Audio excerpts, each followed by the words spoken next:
Genocidal onslaught, over 45,000 innocent lives lost to Nigerian security forces.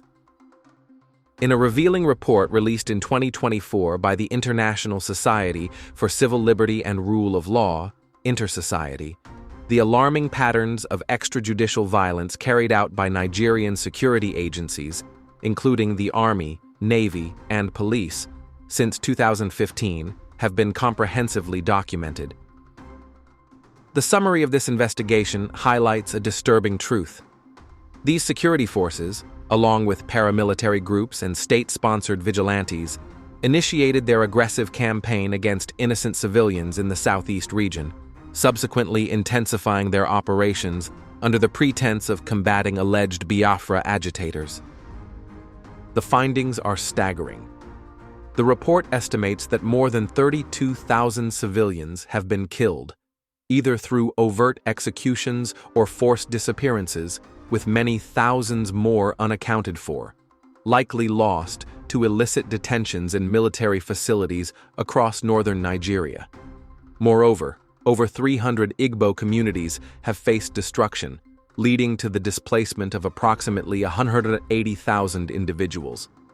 Approximately 6,000 civilian homes and properties, valued at over N450 billion naira, have been obliterated due to military assaults. It's clear that the brutal tactics used by the federal government against the East are not new, but rather a continuation of a grim history.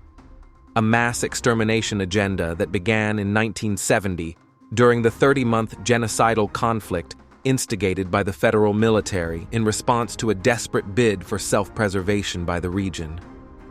Since the early 2000s, following a resurgence of the Biafra self-determination movement fueled by long-standing political and economic marginalization, successive Nigerian administrations have waged a covert war against the eastern populace, masking their actions under the guise of suppressing dissent. The Tinubu administration currently continues the harsh policies of its predecessors, targeting members of the Eastern population and unjustly profiling them as part of the IPOB movement.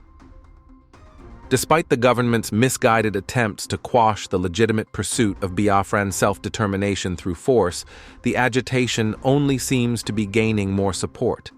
The foundational grievances that revived the desire for Biafra have not only gone unaddressed, but have been exacerbated.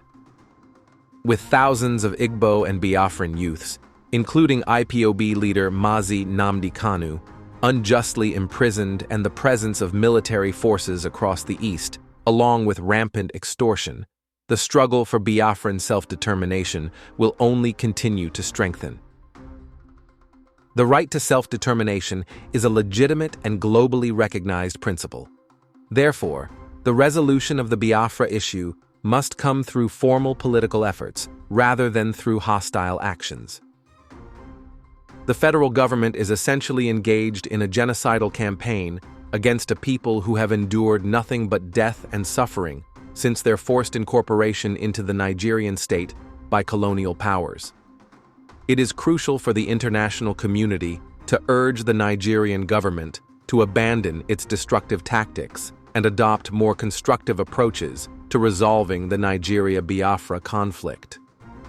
Releasing the thousands of political prisoners held indefinitely in military facilities and providing compensation for lost lives and properties could serve as an initial step in addressing the concerns behind the agitation, paving the way for further constructive processes.